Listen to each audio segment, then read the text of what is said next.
Through speaking to dozens of women like Ainsley, I found that the yes woman state of mind is indicated by 4 main traits. Ready? Drum roll, please.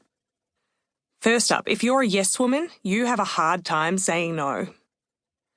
You say yes to please others, often because you fear the alternative might be seen as impolite or selfish. You might also fear that saying no means dropping the ball on an obligation or goal you just have to get right and couldn't possibly delegate. If you're a yes woman, you're also a people pleaser.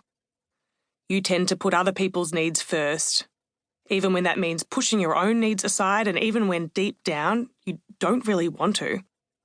And your people-pleasing extends beyond your tendency to say yes. You also care in a broader sense about what other people think and hate the thought of not living up to their expectations. You try to be agreeable, aiming, to borrow a term from psychologist and author Dr. Harriet Breaker, to be everything to everyone. You often struggle to put your foot down when others cross your boundaries. If you're a yes woman, you probably have perfectionistic tendencies too.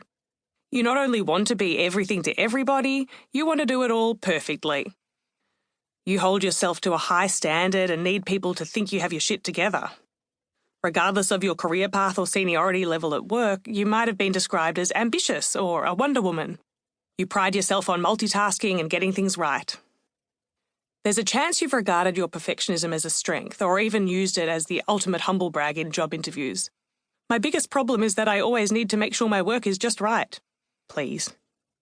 In fact, as a yes woman, you might secretly view your perfectionism as a special power that drives you to constantly strive for more. If you're a yes woman, you're overcommitted and overwhelmed and over it. Chronically busy, exhausted, pulled in a million different directions and overwhelmed. These are common modes of being, and yes women can often feel chronic stress taking a toll on their minds and bodies. Many feel burned out, suffer from anxiety, or secretly resent all the self-sacrifice their people-pleasing, yesing, perfectionistic ways entail. And while all these experiences are traits or markers of a yes woman, they're also consequences of, and are exacerbated by, the first 3 yes women tendencies listed. I mean, you wouldn't feel so overwhelmed and anxious if you weren't on yes autopilot and in the business of pleasing everyone to perfection. Why not yes men? These yes women tendencies aren't exclusive to women, but my strong hunch after that light bulb moment in the hospital was that women face particular pressures that predispose them to such traits. It's women who are told more than men to be nice. It's women who are expected to put other people's needs first as carers, partners, mothers and friends. It's women who are taught to seek approval, first and foremost, while men are primarily taught to seek power. So it makes sense that women would show more perfectionism and people-pleasing behaviours, which have approval-seeking motivations at their core. And so it also makes sense that women find themselves in a spiral of stress and overload. As I got stuck into research for this book, interviewing psychologists and academics, combing through many dozens of books and articles and surveying more than 200 women across the world, it became clear that my hunch was correct. There's a significant gender gap when it comes to yes tendencies. Research shows that more women are people pleasers than men. In one study from the US, more than half of all women identified as people pleasers, compared to 4 in 10 men. Perfectionism is also more common in women.